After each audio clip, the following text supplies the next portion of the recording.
நீயாவது படிமா, நம்ம குடும்பத்தில் ஒரு ஆளாவது படித்தோம்ன்ற பேர் இருக்கட்டும். உங்கள் அண்ணன் ஒருத்தர் இருக்காம்பாரு, கஷ்டப்பட்டு படிக்க வச்சேன் அவனை, வேலைக்கு போவேன்னு பார்த்தா வெட்டியா. அண்ணே தம்பி போட்ட டீ குடிங்க, டக்கரா இருக்கும். டீ போட்டுக்கு திரியிறேன் பணம் எல்லாம். அண்ணே டீயில் பிஸ்கட் தொட்டு சாப்பிட்டா சூப்பராக இருக்கும்ண்ணே. ஆமாம்மா நல்லா இருக்கும். டே மணி, மேரி கோல்டு 10 ரூபா பாக்கெட் 2 கீழே போய் வாங்கிட்டு வரியா? ஏனே டீயில் சுகர் இல்லாமல் கேட்டுட்டு சக்கரை அளவை ஏற்றுற மேரிகோல்டை வாங்கிட்டு வான்னு சொல்கிறீங்க? நானும் வாங்கிட்டு வர மாட்டேன்ப்பா. மேரி கோல்டு சக்கரை அளவை ஏற்றுமா? உன்னைய க்ரீம் பிஸ்கட் வாங்கிட்டு வர சொல்லலை. இந்த ஓட்டையா வட்டமாக நடுவில் கோடு ஓட்டு பிரிட்டானியா இருக்குல்ல மேரி கோல்டு, அந்த பிஸ்கட் வாங்கிட்டு வர சொல்கிறேன். அது என்னம்மா சக்கரை அளவை ஏற்றுன்னு சொல்லியிருக்கேன்? அண்ணே இந்த cream biscuit, nutri choice digestive biscuit, உப்பு போட்ட பிஸ்கட்டு, மில்க் பிகிஸ் பிஸ்கட்டு, இந்த மாதிரி ஏகப்பட்ட பிஸ்கட்டில் ஏறக்குறைய ஒரே அளவில் தான் மாவு சத்து இருக்குது. அதுலேயும் இந்த மேரிகோல்டில் தான் மாவு சத்து அதிகம். அதுதான் சக்கரை அளவு அதிகமாக ஏற்றுமா. ஆனால் அதை மட்டுமே வச்சு சக்கரை அளவை முடிவு பண்ண முடியாது. மா நான் ரெடி ஸ்டார்ட் 1 2 3 சொல்கிறேன். சூடாக இந்த டீ எடுத்து அப்படியே அது மேலே ஊற்றிடுவோமா? ஏண்ணே? அப்புறம் என்னம்மா, பிஸ்கட்டு சாப்பிட்டா சர்க்கரை அளவை ஏற்றும்னு சொன்னேன். அதுக்கப்புறம் அதில் மாவுச்சத்து தான் அதிகமாக இருக்குது அப்படின்னு சொல்கிறேன். அதுக்கப்புறம் இந்த மாவுச்சத்து அதிகமாக இருக்கிறதுக்கும் இந்த சர்க்கரை ஏறுறதுக்கும்லாம் என்ன சம்மந்தம் இல்லைன்னு எனக்கு சொல்கிறேன். இப்படியே பேசிக்கிட்டு இருக்காமா?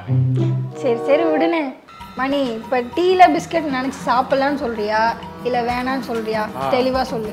அந்த பிஸ்கட்டில் எது ஹெல்த்தி, எது வந்து சக்கரை அளவை ஏற்றாது? சுகர் ஃப்ரீ பிஸ்கட்டுன்னு சொல்கிறாங்களே அது உண்மையிலே வந்து சக்கரை அளவை ஏற்றாதா? டைஜஸ்டிவ் பிஸ்கட்டுன்னு சொல்கிறாங்களே அது உண்மையிலே நம்ம உடம்புக்கு ரொம்ப ரொம்ப நல்லதா? அப்புறம் முக்கியமாக இந்த டீ காஃபியோட பிஸ்கட் சாப்பிட்றது நல்லதா கெட்டதா? இப்படி ஏகப்பட்ட விஷயத்த உங்கள் 2 பேத்துக்கும் பிஸ்கட்டை வச்சு நல்லா தெளிவாக புரிய வைக்கிறேன். இது பிஸ்கட்டை வச்சு தெளிவாக புரிய வைக்க போறியா? எப்படி? ஃபஸ்ட்டு ஓரியோ க்ரீம் பிஸ்கட்டும், அடுத்து டார்க் ஃபேண்டசி சாக்கோ ஃபில்ஸும் எடுத்துக்கிறோம். அடுத்து க்ரீம் டிசைன் இல்லாத மில்க் பிக்கிஸும் பார்லேஜியும் எடுத்துக்கிறோம். அடுத்து ரொம்ப நார்மல் பிஸ்கட்டான மேரிகோல்டு எடுத்துக்கிறோம். அடுத்து உப்பு கலந்துருக்கிற கிராக் ஜாக் எடுத்துக்கிறோம். அடுத்து உடம்புக்கு நல்லதுன்னு சொல்கிற நியூட்ரி சாய்ஸ் டைஜஸ்டிவ் பிஸ்கட் எடுத்துக்கிறோம். கடைசியாக சுகர் இல்லைன்னு சொல்கிற nutri choice sugar free biscuit எடுத்துக்கிறோம். அண்ணே இவங்கிட்ட நம்ம மேரிகோல்டு மட்டும் தானே வாங்கிட்டு வர சொன்னோம். வாங்கிட்டு வர மாட்டேன்னு சொல்லிட்டு இப்போ பாருங்கள் எவ்வளோ வாங்கிட்டு வந்திருக்கான்னு. ஓரியோ, டார்க் ஃபேண்டசி, இத்தனை பிஸ்கட் வாங்கிட்டு வந்து வச்சுருக்கான். சாப்பிட்ருவோமா? கடைசியாக சாப்பிடுவோம். ஃபஸ்ட்டு ஒவ்வொரு பிஸ்கட்லேயும் எவ்வளோ கலோரிஸ் இருக்குன்னு தெரிஞ்சுக்கணும். ஓரியோவில் 483 கலோரி இருக்குது. டார்க் ஃபேண்டசியில் 507 கலோரிஸ் இருக்குது. மில்க் பிக்கீஸில் 459 கலோரிஸ் இருக்குது. பார்லேஜியில் 454 கலோரிஸ் இருக்குது. மேரிகோல்டில் 445 கலோரிஸ் இருக்குது. கிராக் ஜாக்கில் 489 கலோரிஸ் இருக்குது. நியூட்ரி சாய்ஸ் டைஜஸ்டிவ் பிஸ்கட்டில் 483 கலோரிஸ் இருக்குது. நியூட்ரி சாய்ஸ் சுகர் ஃப்ரீயில் 463 கலோரிஸ் இருக்குது. கலோரிஸ்ங்கிறது எனர்ஜி. அப்புறம் என்ன எனர்ஜி ஏற்றுவோம்? இதுக்கும் சுகருக்கும் அப்புறம் என்ன சம்பந்தம்? அதான் சொல்ல வரேன். மாவு சத்துன்னு பார்த்தீங்கன்னா ஓரியோவில் 72 இருக்குது. டார்க் ஃபேண்டசியில் 61 இருக்குது. மில்க் பிக்கீஸில் 77 இருக்குது. பார்லேஜியில் 78 இருக்குது. மேரிகோல்டில் 79 இருக்குது. கிராக் ஜாக்கில் 70 இருக்குது. நியூட்ரி சாய்ஸ் டைஜஸ்டிவ் பிஸ்கட்டில் 68 இருக்குது. நியூட்ரி சாய்ஸ் சுகர் ஃப்ரீயில் 72.5 இருக்குது. இப்போ சக்கரை அளவை எது அதிகமாக ஏற்றுன்னு பார்த்தா மாவு சத்து அதிகமாக இருக்கிற இந்த மேரிகோல்டு தான் சக்கரை அளவை அதிகமாக ஏற்றும். ஆனால் அதை மட்டுமே வச்சு நம்ம முடிவு பண்ண முடியாது. இன்னொரு விஷயத்தை கம்பேர் பண்ணி பார்த்தா தான் ஃபைனலாக ஒரு முடிவுக்கு வர முடியும். மணி நீ இன்னொரு விஷயம் என்னன்னு சொல்லு, நாங்கள் சாப்பிட்டுட்டு கேட்குறோம்.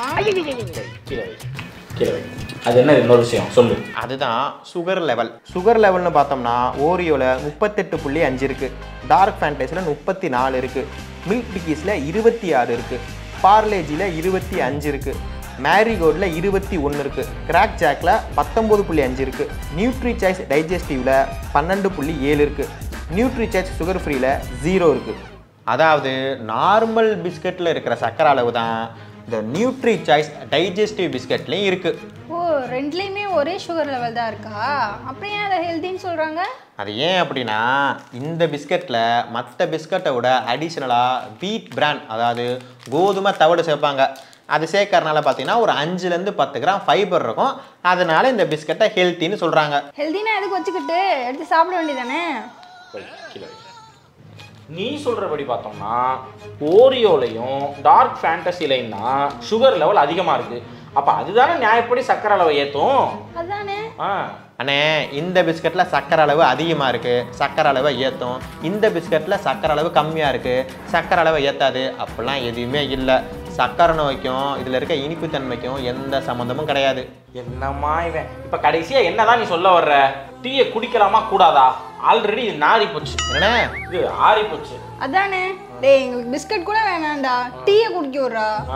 சரி இருங்க, தெளிவாக புரிய வைக்கிறேன். எல்லா விதமான பிஸ்கெட்லையுமே ஒரே அளவில் தான் மாவு சத்துங்கிறது இருக்குது. நம்ம நினச்சிக்கிட்டு இருக்கோம் இந்த பிஸ்கட் அன்ஹெல்த்தி, இதை நம்ம சாப்பிடவே கூடாது, இந்த பிஸ்கட் ஹெல்த்தி, இதை நம்ம சாப்பிடலாம் நினச்சிக்கிட்டு இருக்கோம். அன்ஹெல்த்தின்னு நினைக்கிறது கூட ஓகே தான், ஆனால் ஹெல்த்தி நினைச்சு சாப்பிட்றோம்ல அது கிடையாதுன்னு சொல்ல வரேன். அதே போல் டீ காஃபியோட பிஸ்கட்லாம் சாப்பிடக்கூடாதுன்னு. ஏன்னா டீ காஃபிங்கிறது நம்ம தினமும் குடிக்கிறோம், அதோட சேர்ந்து பிஸ்கட் சாப்பிட்டோம்னா அது வந்து பழக்கமாயிரும். அப்போ தினமும் பிஸ்கட் சாப்பிட்ற மாதிரி ஆயிரும்.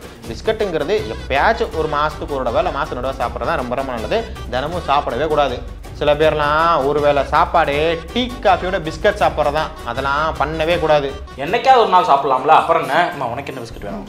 எனக்கு இது அண்ணே, குண்டா இருக்கிறவங்க, டயாபெட்டிஸ் பிரச்சனை இருக்கவங்க, ஃபேட்டி லிவர் பிரச்சனை இருக்கவங்க உப்பு பிஸ்கட்டு, நார்மல் பிஸ்கட்டு, க்ரீம் பிஸ்கட்டுன்னு எந்த பிஸ்கட்டுமே சாப்பிடக்கூடாது. அதான் ரொம்ப ரொம்ப நல்லது. நீங்கள் எந்த பிஸ்கட்டுமே சாப்பிடக்கூடாது.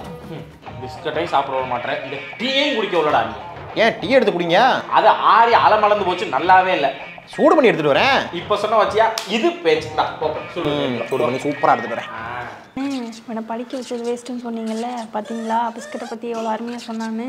நீ வேற யூடியூப்ல டாக்டர் அருண்குமார் வீடியோஸை பார்த்துட்டு வந்து அதை அப்படியே திருப்பி யூடியூப்லேயே பேசுகிறேன். இவனை போய் நீ நம்பிக்கிட்டு இருக்க?